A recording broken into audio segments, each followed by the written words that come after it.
it's Deja from CrochetEverAfter.com, and right now I'm going to show you how to increase in single crochet when you're working in the round. This stitch is going to be used a lot when you're doing amigurumi or stuffed animal projects, or even you can use it for just a simple beanie. So let's get started and I'll show you how to do it. Alright, to begin increasing in single crochet in the round, first you need to create your round. So to do that, you first put a slip knot. I'm going to show you my little crocheting trick for a slip knot real quick. This is the way I always do my slip knot. I try to teach the correct way, but this is my easy crocheting slip knot. I just wrap my yarn twice, grab the first one, pull through, so I have like a little loop, and then I yarn over again and pull through, and that's my slip knot, and it comes out completely. So I don't know how I learned this. This is just my funny little slip knot. You can do your slip knot however you like, but I thought I'd share that with you so you could see how I actually make my slip knot in real life, not the normal way to do it. So I'm going to chain 2 to begin this round. I'm not going to do the magic adjustable loop. I have that tutorial up if you would rather do that. I'm going to show you another way to work in the round that some people like better. It sometimes doesn't create as closed around as a magic adjustable loop, so if you're not concerned with your hole being completely closed, you can use this technique. So you chain 2, and then in the second chain from your hook you're going to do 6 single crochets. So it's going to create a round because you're putting so many into this chain. And of course you skip that first chain to create the height. So I'm just going to do 6 single crochets into this second chain. And if you make the chain really tight, you can almost create like a magic adjustable loop where the hole is so closed you won't be able to see it. If you make the chain looser, it'll be easier to work into, but then you might have a visible hole. So let's see, I have 1, 2, 3, 4, 5, and 6. And I always count back from the loop on my hook. It's a little easier than trying to figure out which one was my chain 1 and which is my first stitch. I always go backwards. I go 1, 2, 3, 4, 5, 6, and there's my chain 1. And what I'm going to do is I'm going to work in spirals. So to do that, I don't actually join my round. You work in spirals a lot when you're doing amigurumi. Those are the stuffed animal creatures.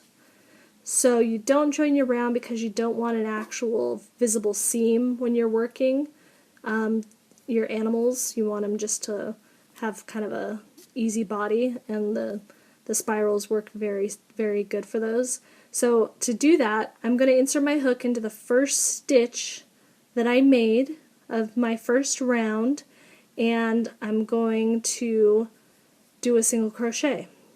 So instead of slip stitching to join, I'm just going to do 1 single crochet. Now we have to increase, because if I just did 6 stitches in the 6 stitches I already have, all I'm going to do is create a big, long, narrow tube. If that's what you need, then go right ahead, but this is an increasing tutorial, so let me show you. This is my locking stitch marker. I use these when I'm working in spirals so that I don't have to keep track of where my first stitch is. Some people like to put them in their last stitch. I like to put them in the very first stitch of the round that I do, and I like the locking stitch markers because no matter what I do, it's not going to fall out. There are stitch markers you can get that are open.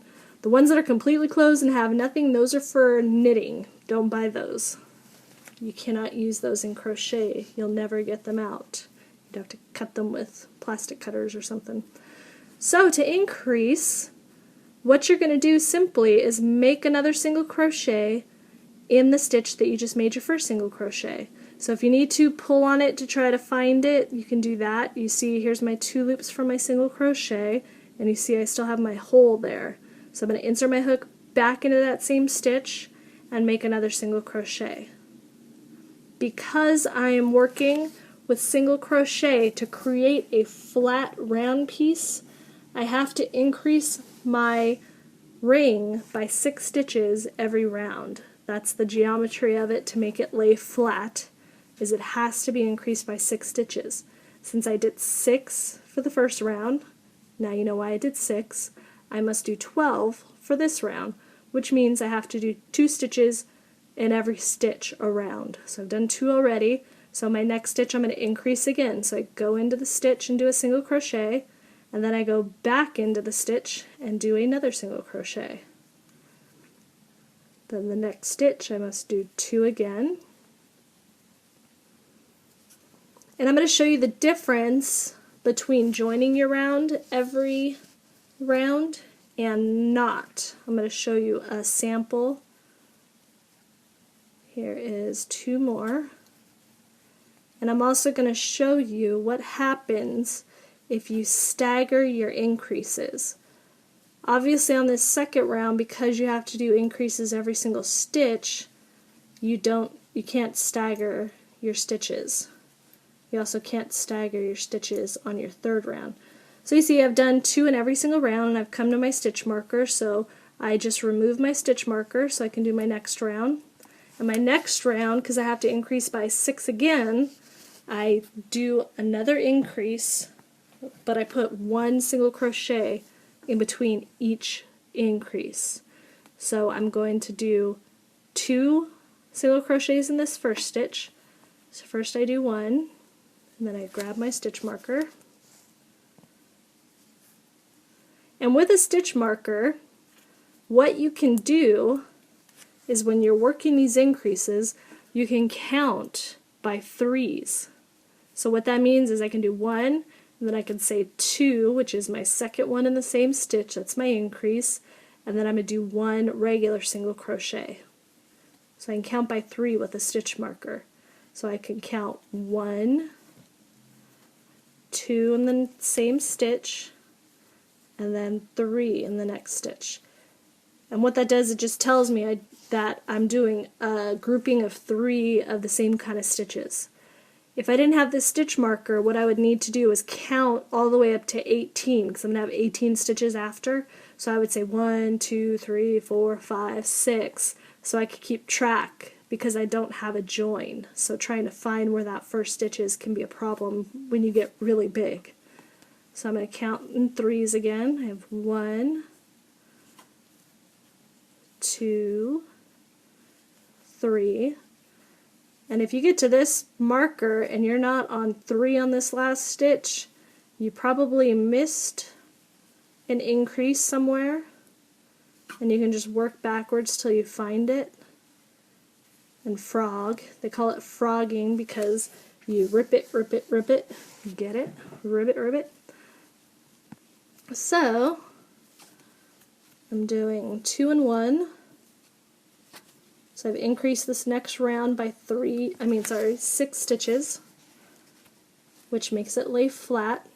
If I wanted my round to start to curve so I can make a body part for a stuffed animal or a little tiny bowl, I would stop increasing and I would just start doing 18 stitches around, and it would start turning and going into a cylinder.